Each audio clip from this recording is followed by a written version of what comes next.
পানিতে যে গাছগুলো আপনারা রোপণ করে নেবেন, সেই জন্য আমি আপনাদের জন্য কাছের ঝাড় নিয়ে এসেছি। আপনারা আসার পর দেখতে পারবেন অসাধারণ যে কাজগুলো, একদম বাহির থেকে শিকড় এবং পাথরগুলো আপনারা দেখতে পাবেন। আমি এগুলো নতুন নিয়ে এসেছি এবং গাছগুলো রোপণ করে আপনাদের দেখা।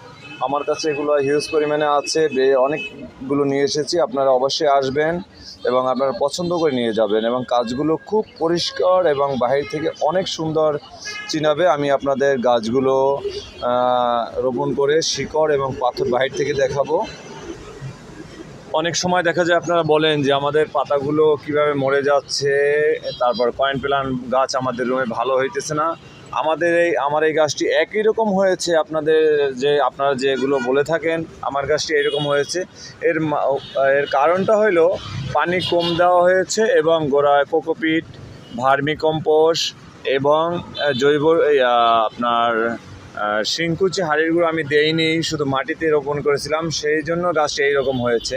এবং আপনাদের এইগুলো কিভাবে রোপণ করে নেবেন এটা আমি পুরো উপস্থাপন এবং আমি ডিটেলস লিখে দেবো। আমার পেজে ফলো এবং শেয়ার দিবেন, সাথে থাকবেন এবং অন্য ভাইকে ফলো এবং শেয়ার দিয়ে পৌঁছে দেবেন অন্য ভাইদের কাছে।